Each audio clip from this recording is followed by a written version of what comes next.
সালামু আলাইকুম ওরহমতুল্লাহি ওয়া বারাকাতু। সকলে কেমন আছেন? আশা করি আপনারা সকলে সুস্থ এবং ভালো আছেন। আমি এই দোয়াই করি যাতে আপনারা সকলে সুস্থ এবং ভালো থাকেন। আমি আল্লাহর রহমতে আপনাদের দোয়ার বদৌলতে সুস্থ এবং ভালো আছি। তো এখন আমাদের কিন্তু পড়া চলছে তাসদিদের বর্ণনায় 3 অক্ষর এবং 4 অক্ষরের উদাহরণস্বরূপ আমাদের সামনে আসছে। তো সেটা সম্বন্ধে আমরা ছোট্ট করে একটু জানানোর চেষ্টা করবো ইনশাআল্লাহ তাআলা। কাফ, ওয়াও, তাসদিদ আছে মুসাদ্দাদ র এবং তা। কু, কাফ ওয়াও পেশ কু, ওয়াও জের ওয়ে, কু ওয়ে, কু ওয়ে। র, তা জবর রত, কু ওয়ে রত, কু ওয়ে রত। কাফ ওয়াও পেশ কু, ওয়াও জের ওয়ে, কু ওয়ে। র, তা জবর রত, কু ওয়ে রত, কু ওয়ে রত।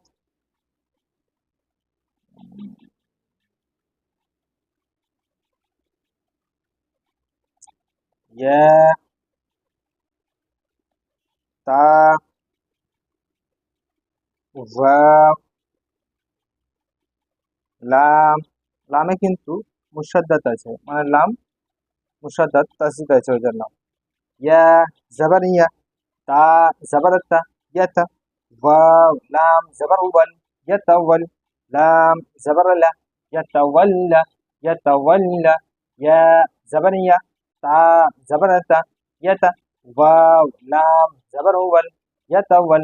লাম জবর লা, ইয়াতাওয়াল্লা, ইয়াতাওয়াল্লা, ইয়াতাওয়াল্লা।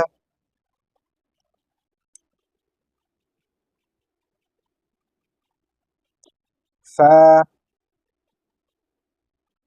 ألف،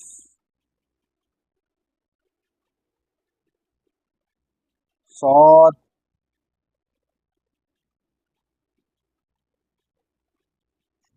দাল। এখন আমরা কিন্তু এই উদাহরণটি দেখব, দুটো তাসজিদ আসলে কিভাবে আমরা সেটিকে যুক্ত করে পড়ব। সেই উদাহরণটা ইনশাআল্লাহ তাআলা আজকে এখানে আসছে আমাদের সামনে। কফ, ফা, জবর ফা, হামজা, صاد জবর আস, ফাআস। صاد দাল জবর صد، فأصد دال زبر دا، فأصد، فأصد.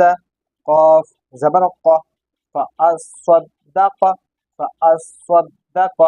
এখন এই যে সদকে আলিফের সঙ্গে যুক্ত করব একবার, একবার সদকে দালের সঙ্গে যুক্ত করব, কারণ এটাও তাসদিদ আছে ওই জন্য। সদকে আলিফের সঙ্গে একবার যুক্ত করব আর সদকে দালের সঙ্গে একবার যুক্ত করব, দালকে একা একই পড়ব। فأصدق، فا زبر فا، همزة، صاد زبر أص، فأص.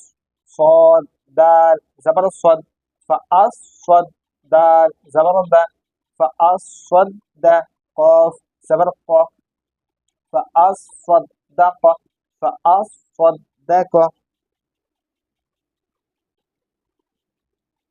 ميم، دال। এখানে আরেকটা আসছে আমাদের দুটি তাসদিদওয়ালা উদাহরণ, মানে দুটি যদি পরপর তাসদিদওয়ালা অক্ষর আসে তাহলে আমরা কিভাবে পড়বো তা বর্ণনা আমরা ইনশাআল্লাহ তাআলা এখানে দেখব। তা, সায়ও কিন্তু তাসদিদ আছে। অ, মুদ, মিম, দাল পেশ মুদ। দাল, সা জবরন দাস, মুদ দাস। সা জের সি, মুদ দাসি। র পেশ রু, মুদ দাসিরু, মুদ দাসিরু। মিম, দাল পেশ মুদ। দাল, সা জবরন দাস, মুদ দাস। সা জের সি, মুদ দাসি। র পেশ রু, মুদ দাসিরু।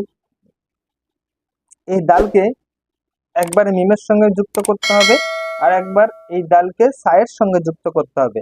তাহলে মুদ, মিম দাল পেশ মুদ, দাল সা জাবার দাস, মুদ দাস সাজের সি, মুদ দাস সি। র পেশ রু, মুদ দাস রু, মুদ দাস রু। আচ্ছা, আমাদের বানান পড়া হয়ে গেছে, এখন আমরা রিডিংটা পড়বো। كورت كورت كورت يتولى يتولى يتولى فأصدق فأصدق مدثر مدثر مدثر এখন আমরা ইজারার দিকে যাব ইনশাআল্লাহ তাআলা। কাফ পেশ আছে ওর জন্য কাফটি মুতাহারিক হবে, ওয়াও মুশাদ্দাদ আছে এবং জের আছে বলে ওয়াও মুতাহারিক হবে, র জাবার আছে বলে র মুতাহারিক হবে, তা সুকুন বা জজম আছে তাহলে তা সাকিন হবে। তাহলে সাকিন যুক্ত অক্ষরকে পূর্বের অক্ষরের সঙ্গে মিলিয়ে পড়তে হয়। ইয়া জাবার আছে বলে ইয়া মুতাহারিক বলবো, তায়ে জাবার আছে বলে তা মুতাহারিক বলবো, ওয়াওয়ে জাবার আছে বলে ওয়াও মুতাহারিক বলবো, লাম তাসজিদ আছে বলে লামকে মুশাদ্দাদ বলবো, জাবার আছে বলে মুতাহারিক বলবো, মুশাদ্দাদ এবং মুতাহারিক বলবো। ফায়ে জাবার আছে বলে ফা মুতাহারিক, হামজায় জাবার আছে বলে হামজা মুতাহারিক, সদে তাসজিদ আছে এই জন্য সদকে মুশাদ্দাদ বলবো, জাবার আছে বলে মুতাহারিক বলবো।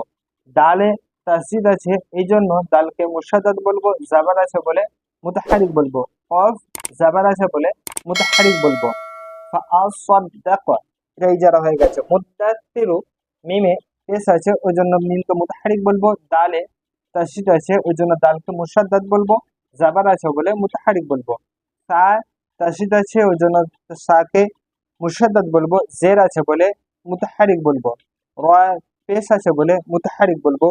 তো আজকে এই পর্যন্তই। আগামীতে ইনশাআল্লাহ তাআলা আরো নতুন কিছু নিয়ে আপনাদের সামনে হাজির হবো। ততক্ষণ সকলে সুস্থ থাকবেন, ভালো থাকবেন, দোয়া করবেন।